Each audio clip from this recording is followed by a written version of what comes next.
सबसे पहले तो नव वर्ष में आप लोगों से पहली मुलाकात हो रही है, इसके लिए आपको नया साल बहुत मुबारक हो।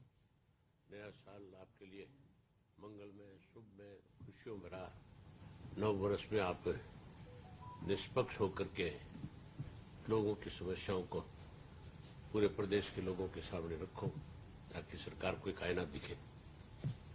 और इसके साथ साथ जो कल बहादुरगढ़ में हुआ, जिस तरह से जगदीश नंबरदार ने, जो चौधरी मांगेराम जो राठी जो थे, जो चौधरी देवीलाल जी की कैबिनेट में मंत्री हुआ करते थे, जो उनका सुसाइड हुआ, वो दुख खबर है। लेकिन उसमें जिस ढंग से सरकार ने एक बड़ी जल्दबाजी करी है, हमारे प्रदेश के अध्यक्ष चौधरी नफे सिंह राठी के खिलाफ भी उन्होंने मुकदमा दर्ज करने का काम किया है। ये सब चीजें करने से पहले पूरी जानकारी लेनी चाहिए थी। पुलिस के जुम्मे लगाना चाहिए था कि सुसाइड के पीछे क्या कारण है, और पहले सारे कारणों की जांच करके पता करके उसके बाद फिर कोई उन्होंने एफआईआर लॉन्च करनी चाहिए थी। बड़ी हैरानी की बात है, जो एसएसपी झज्जर है वो सब हम ये स्वीकार करते हैं कि 26 तारीख को एक वीडियो वायरल हुआ, ऑडियो, और उस ऑडियो में चौधरी नफे सिंह राठी का नाम लिया गया कि इनकी वजह से मैं कल को अगर कोई आत्महत्या करता हूं तो उसके जिम्मेवार ये है। भारतीय जनता पार्टी से जुड़ा हुआ व्यक्ति था और उसने ये ऑडियो वायरल करके उससे पहले कहीं पुलिस में कोई भी एक भी शिकायत दर्ज नहीं कराई। इस 4 साल का जो प्रकरण बताया जा रहा है, जो 2019 का जिक्र किया गया उसमें, वो मैंने पूरा ऑडियो सुना है। उस 2019 से लेकर के 2023 आ गया, अब तक एक बार भी ना तो जगदीश नंबरदार की तरफ से, ना उसके परिवार के किसी सदस्य की तरफ से चौधरी नफे सिंह राठी के खिलाफ थाने में कोई कंप्लेंट दी गई। अगर चौधरी नफे सिंह राठी उनको कहीं हराश कर रहे थे तो फिर कंप्लेंट देनी चाहिए थी कि नहीं देनी चाहिए थी। उन्होंने कभी कोई कंप्लेंट नहीं करी। एक बार राठी साहब के दूर के रिश्ते में भांजा लगता है, उसके साथ जगदीश का कोई विवाद हुआ था और उसमें जगदीश राठी साहब के पास गया और जाकर के कहने लगा, ये रिश्ते में चाचा लगते हैं, दादा लगते हैं, चाचा कहते हैं कि तो हमारा समझौता करा दे। इन्होंने बैठ करके इनका आपस में समझौता करा दिया और समझौता होने के बाद वो अपने घर चला गया, वो अपने घर चला गया। उसके बाद इनका उनका कोई आज तक का दूर नजदीक का वास्ता भी नहीं। नंबर 2, जो 26 तारीख को ऑडियो वायरल हुआ, क्या पुलिस को उस पर संज्ञान नहीं लेना चाहिए था? जब उसमें मुख्यमंत्री से गुहार लगाई जा रही थी, होम मिनिस्टर से कहा जा रहा था, तो 26 से लेकर के अब तक पुलिस जो है या सत्ता में बैठे लोग अपने उस कार्यकर्ता के प्रति गंभीर नहीं थे? क्या उस वक्त कोई कंप्लेंट लेकर के कार्रवाई नहीं करनी चाहिए थी? उस वक्त राठी साहब के एक साथी का जिसका नाम लिया गया, इनकी तरफ से थाने में एक रिपोर्ट जाकर के दर्ज कराई गई कि ये जो ऑडियो बनाई गई है, इसके पीछे कोई ना कोई बड़ा मकसद है, इसलिए इसकी तुरंत जांच की जाए और जांच की जाए। इसमें जो लोग भी कोई दोषी है या जो सुसाइड करने की बात करता है या जिसको ये ऑडियो बनाने के लिए मजबूर किया किसी ने, उन लोगों का पता कराया जाए। अगर हम कहीं इसमें शामिल है तो उनको बुला करके पुलिस स्टेशन में इसके लिए उनसे कंप्लेंट ली जाए। ये सर्टिफाइड कॉपी है जो उस वक्त पुलिस में दी गई थी, ओरिजिनल कॉपी है। एसएचओ ने इसको रिसीड किया है और एसएचओ ने उसके बाद जगदीश को थाने में बुलाया और जगदीश ने एसएचओ के सामने ये बात स्वीकार करी कि मैं शराब के नशे में था। उस ऑडियो में भी साफ पता चलता है कि जब उस वक्त उसने ये ऑडियो बनाई थी उस वक्त पूर्ण रूप से शराब के नशे में था और उसने कहा कि मैंने गलती से ये सब चीजें कही है, आप इसको रफा दफा करो, मैं इसके लिए विधायक जी से, नफे सिंह जी से अपने आप बात कर लूंगा, उनसे माफी मांग लूंगा। ये तो एक सबूत है उस चीज का कि इन्होंने तो अपनी तरफ से कंप्लेंट दे रखी है और उन्होंने कोई भी अपनी तरफ से किसी भी थाने में आज तक कोई एफआईआर नहीं कराई। राठी साहब के खिलाफ आज तक कोई एफआईआर नहीं है। कितनी जल्दबाजी के अंदर एसआईटी का गठन किया गया और एसआईटी बना करके एसआईटी के लोग और किसी से पूछताछ करने के लिए नहीं गए और किसी को नोटिस नहीं दिया कि हम आपसे पूछताछ करने के लिए आ रहे हैं। एसआईटी का मतलब होता है कि हर चीज की पहले नोटिस दे करके उसकी जांच पड़ताल की जाए। सीधा राठी साहब के घर पे पुलिस की जिप्सियां भेज दी, डीएसपी स्वयं गया, डीएसपी के साथ 2 पुलिस की गाड़ियां और गई, एक सिर्फ दहशत बनाने के लिए कि हम तो भाई इस मामले के अंदर जो है आपको अरेस्ट करेंगे। अगर कोई कसूरवार है तो हम नहीं कहते कि उसको अरेस्ट ना करो, लेकिन किसी भी पॉलिटिकल आदमी को बदनाम करने के लिए इस तरह से पुलिस का इस्तेमाल नहीं करना चाहिए। आप ये देखो, इनके मामले में तो एसआईटी बना दी और एसआईटी ने जाकर के इनके घर पे रेड भी मार ली। दूसरी तरफ एक कोचवाड़ा जो मामला है, जो संदीप सिंह का इश्यू है, वो कितना सीरियस मामला है। उसके अंदर सरकार ने अपनी तरफ से एक एसआईटी बनाई थी, ममता जी जो एडिशनल डीजी है उनके नेतृत्व में 2 आईपीएस अफसर लगाए थे साथ में। 15 दिन का वक्त दिया था कि हम 15 दिन के अंदर इसकी जांच करके पूरे मामले की और सार्वजनिक करेंगे, रिपोर्ट सरकार को सौंप देंगे। आज तक किसी ने एक बारी भी किसी को कोई नोटिस नहीं दिया और कोई पूछताछ नहीं करी। आप इस बात से अंदाजा लगा लो कि सरकार कितनी सीरियस है। किस तरह से किसी एक राजनीतिक व्यक्ति को, किसी एक राजनीतिक दल के ऊपर कलंकित करने के लिए कितने छोटे हथकंडे अपनाए जाते हैं, किस तरह के षड्यंत्र रचे जाते हैं। हमारी डिमांड है इसमें कि बजाय हरियाणा की पुलिस से इसकी जांच करा के इस मामले को सीबीआई को सौंपना चाहिए, इसको भी और संदीप सिंह वाले मामले को, दोनों को सीबीआई को दे देना चाहिए, ताकि ये साफ हो कि उसने सुसाइड क्यों किया, उसके पीछे कौन लोग थे। जो ऑडियो बनाई गई उस ऑडियो को सबसे पहले वायरल किसने किया? उस ऑडियो को वायरल करने वाला कोई और व्यक्ति नहीं, जेजेपी का प्रदेश कार्यकारिणी का एक सदस्य है जो भादुरगढ़ का रहने वाला है और रहता है पंचकुला में, जिसका नाम है सनबीर सिंह दलाल। उसके पास ऑडियो कहां से गई, इस बात की भी जानकारी लेनी चाहिए, जांच करनी चाहिए पुलिस को कि उसने सबसे पहले उसको जारी किया और फिर जारी करने के बाद उसके पास गई तो कहां से गई। यहां तक भी इस बात को लेकर के लोगों में चर्चा है कि ये ऑडियो बढ़ाने में सबसे बड़ा हाथ उसी व्यक्ति का है। ये जेजेपी वालों का एक षड्यंत्र है। इसलिए हम चाहते हैं कि इसकी जांच सीबीआई से हो। सीबीआई से जांच होगी तो सारी जानकारी सबके सामने आ जाएगी। हमें दुख है इस बात का, जो जगदीश नंबरदार जिसकी सुसाइड हुआ है, उसका छोटा भाई हमारी पार्टी से जुड़ा हुआ है। वो हर रोज पार्टी के जो भी कोई पार्टी की मीटिंग है उन सब मीटिंगों में आता है, पार्टी की तरफ से जो जिम्मेवारी उसके लगाते हैं वो उस काम को पूरा करता है। सुसाइड वाले दिन भी वो मेरे पास आया हुआ था। अगर कोई ऐसी बात होती तो 100% मेरे आगे जिक्र करता है। जो मुझे पिछले 4-5 वर्ष से लगातार मिलता है वो कभी ना कभी मेरे आगे भी इस बात का जिक्र करता है कि जी हमें नफे सिंह की वजह से ये परेशानी है। आज तक कभी उन्होंने इस तरह की बात नहीं करी। आप सभी उनसे पूछ सकते हो कि उन्होंने कभी जिक्र किया है। ये मान के चलो, अगर आदमी को कोई मानसिक पीड़ा होगी, किसी से कोई तकलीफ होगी, अगर वो किसी के करीब होगा तो उसके आगे जरूर जिक्र करेगा। उसने एक दिन भी जिक्र नहीं किया।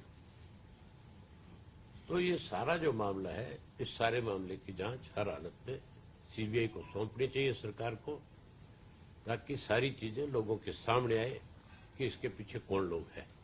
ये एक साजिश है। ये साजिश किसने करी, किसने रचा इस साजिश को, उस आदमी का नाम सामने जरूर आना चाहिए।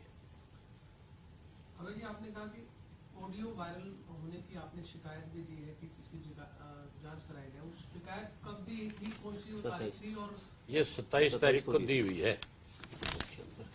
27 तारीख को, 27 दिसंबर 2022 को। तो इस वाले मामले में बुलाया गया था सिर्फ थाने के अंदर नफे सिंह जी को भी, या फिर किसी को नहीं बुलाया? किसी को नहीं बुलाया। किसी को भी नहीं बुलाया। सिर्फ उसको, जगदीश को कहते हैं, बुलाया गया। एसएचओ ने उससे पूछताछ करी, उसके बाद डीएसपी ने भी उससे बात करी। ये सारी चीजें डीएसपी और एसएचओ बता सकता है कि जब उन्होंने उसको बुलाया था तो उससे आपकी क्या बातचीत हुई। अगर उसने उस वक्त भी नफे सिंह का नाम लिया कि नफे सिंह से मुझे डर है, तो फिर उनको उसी वक्त उससे एक एफआईआर लॉन्च करवानी चाहिए थी और चौधरी नफे सिंह को नोटिस देकर के पूछताछ करनी चाहिए थी। करनी चाहिए थी कि नहीं करनी चाहिए थी? तो ये एक साजिश है। अब किसने इस साजिश को रचा है, कौन इसका जिम्मेवार है, वो तभी सामने आ सकती है जब इसकी निष्पक्ष जांच हो। एक पार्टी को घसीटना क्या मानते हैं कि राजनीतिक साजिश हो सकती है, और कौन इसके पीछे है? ये साजिश ही है। तो और मैं क्या बता रहा हूँ आपको, साजिश। अगर ये साजिश नहीं है तो फिर 27 तारीख को जब इन्होंने कंप्लेंट दी, तो इसके बाद जगदीश से जो पूछताछ हुई, उसके बाद अगर कहीं जगदीश नाम लेता इनका, तो फिर एफआईआर होनी चाहिए थी। उसको पुलिस प्रोटेक्शन देनी चाहिए थी, उसकी मदद करनी चाहिए थी, इनको बुला करके उसके सामने बैठा करके सारी चीजों को पूछना चाहिए था। लेकिन ये साजिश जो है, इसके पीछे 100% कोई ना कोई राजनीतिक व्यक्ति है, कोई राजनीतिक दल है जो इस तरह की साजिश रच करके हमारी पार्टी को कहीं रोकने की कोशिश कर रहा है, कहीं बदनाम करने की कोशिश कर रहा है। अब इनको इस बात का डर है कि हमने एक बड़ा फैसला ले रखा है, हम फरवरी के महीने से पदयात्रा शुरू कर रहे हैं। इनको इस बात की चिंता है कि उस पदयात्रा के दौरान पूरे प्रदेश भर में आपकी जो आज तक की राजनीतिक गतिविधियां रही है, उनके बारे में हम लोगों के बीच में खुल करके बताएंगे। एक एक गांव शहर जा करके इनकी पोल खोलने का काम करेंगे कि किस तरह से इन्होंने हरियाणा प्रदेश को कर्जे में डुबोने का काम किया है, किस ढंग से इन्होंने युवाओं की अनदेखी करी है, युवाओं को बजाय रोजगार, बेरोजगारी भत्ता देने के, नौकरी देने के, कहीं नशे के कारोबार से जोड़ने का इन लोगों ने काम किया है, जो आज चरम सीमा पे हरियाणा में है, जिसको रोकने की बजाय सरकार की तरफ से संरक्षण है। इनको इस बात की चिंता है कि हम इनके लिए कल को बड़ा संकट बढ़ेंगे, इसलिए हमारी पार्टी को रोकने के लिए इस किस्म के षड्यंत्र ये लोग कर रहे हैं। अभी भी जब भी कोई शिकायत थाने में दी जाती है तो दोनों पार्टियों को बुलाके एक राजीनामा भी हो जाता है कि यदि शिकायत सही नहीं है, तो इसमें कोई उनकी तरफ से कोई राजीनामा लिखा गया? जैसे आपने कहा जगदीश को बुलाया और एसएचओ डीएसपी के बीच बात भी हुई, उनको पूछा, उन्होंने कबूल किया कि वो शराब के नशे में थे। अब उससे उन्होंने क्या बात करी तो वो बताएंगे। लेकिन इन्होंने किसी भी व्यक्ति को, जिन लोगों के नाम लिए गए उनमें से एक को भी पुलिस स्टेशन में बुला करके नहीं पूछा गया कि ये सारा मामला क्या है। फिर आप एक चीज बताओ ना, आज उन्होंने ये कहा है कि भी मेरी मौत का जिम्मेवार नफे सिंह राठी है। अगर नफे सिंह राठी का इतना प्रेशर और दबाव था तो फिर उन्होंने पुलिस में कंप्लेंट पहले क्यों नहीं दी? देनी चाहिए थी कि नहीं देनी चाहिए थी? कोई आदमी मरने से तो अच्छा है जाकर के पहले अपनी रिपोर्ट दर्ज कराएगा, नहीं कराएगा। 2019 से बात की जा रही है, आज 2023 आ गई, 4 साल हो गए। 4 साल में कितनी दफा वो लोग मुख्यमंत्री से मिले होंगे, मिनिस्टर से मिले होंगे, कभी एक बार भी जिक्र नहीं, कभी एक बार भी कोई कंप्लेंट नहीं है। अगर किसी के खिलाफ कोई शिकायत है, अगर मुझे किसी के खिलाफ कोई शिकायत है, अगर मेरी कहीं सुनवाई नहीं हो रही है, तो तो मैं कम से कम पुलिस के बीच में जाऊंगा कि नहीं जाऊंगा? मैं पुलिस को अपनी दरखास्त दूंगा कि नहीं दूंगा? कोई सबूत तो रखूंगा कि नहीं रखूंगा? प्रदेश अध्यक्ष से हटाने की भी मांग कर रहे हैं वो। उनके कहने से उनकी मांग के ऊपर कोई हम इनको दोषी करार दे देंगे? उनके कहने से कोई दोषी हो जाएगा? ये हमारा फैसला है, ये हमने तय करना है। हमारी पार्टी ने ये फैसला लेना है कि हमें किसको अध्यक्ष बनाना है, किसको किस पद की जिम्मेवारी देनी है। वो लोग कौन होते हैं? अभी जी जब कोच पर आरोप लगे थे तो आपके द्वारा जब कोच ने आरोप लगाए थे मंत्री के ऊपर, तो आपके द्वारा लगातार ये कहा जा रहा था कि मंत्री पद से हटाया जाए, उनको हटाने की मांग आप नहीं की थी सबसे पहले। तो आपको नहीं लगता कि आपको भी जब आरोप लगे हैं तो पहले पार्टी से जब वहां मांग कर रहे थे अपनी पार्टी पे भी उसको आप अपनाएं? हमारे पास तो सबूत है इस बात का। सफाई तो वो भी दे रहे थे। नहीं, वो सबूत के साथ सफाई देना कहीं। हमारे पास तो सबूत है इस बात के। उनके पास कौन से सबूत है? उसने क्या सफाई दी है? आज तक वो कभी आप लोगों के सामने आया? कभी एक दिन भी प्रेस के सामने आकर के उसने बताया कि मेरे खिलाफ ये जो जितने भी कोई इस तरह की बातें कही जा रही है वो झूठी है? आता कहता, सच्चाई सामने आती, कोई सबूत लेकर के आती। ये तो आपके सामने है कि 27 तारीख को कंप्लेंट दी है और उसके बाद कोई कार्रवाई नहीं हो रही, तो इसका मतलब पुलिस ने उनसे पूछताछ करके पुलिस संतुष्ट होगी कि इसमें इन लोगों का कोई मतलब नहीं है। सर अब मामला दर्ज हो गया, बाई नेम मामला दर्ज हुआ है, अब क्या आप एफआईआर से नाम हटवाने की भी? हम नाम नहीं हटाना चाहते।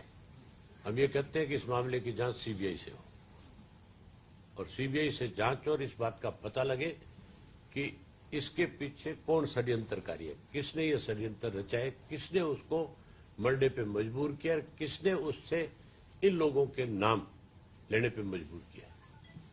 हमें भी उसके मरने पे अफसोस है, लेकिन हम चाहते हैं कि सारी चीजें सामने आए, ये जरूरी है।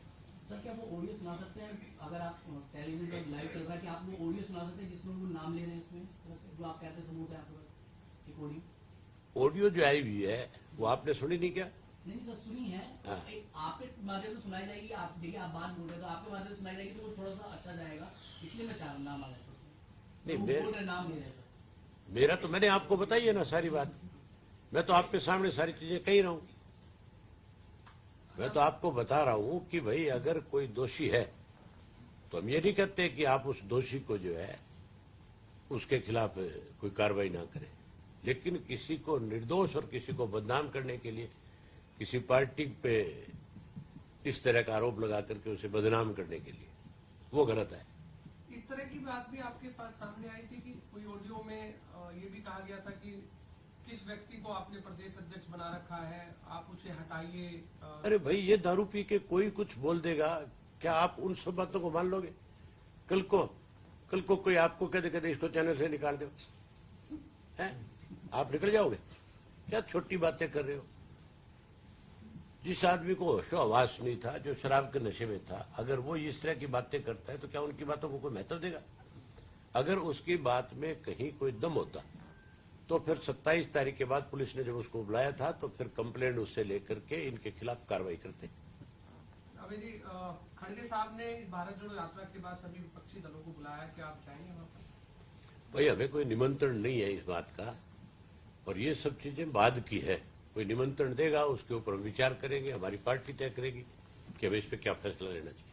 फरवरी से आप भी पद यात्रा की शुरुआत कर रहे हैं, क्या शेड्यूल उसका रहने वाला है और किस तरह से अब जनता के बीच? इससे पहले क्या कोई अपनी बॉडी भी बनाएंगे, क्योंकि अभी तक हमने 9 मेंबर की कमेटी बना रखी है और उसको ये जिम्मेवारी दे रखी है। 15 तारीख को चंडीगढ़ के अंदर इसको लेकर के बैठक कर रहे हैं। जो रूट इन्होंने बनाए हैं, जो रूपरेखा इसकी तैयार करी, उस पर चर्चा करेंगे।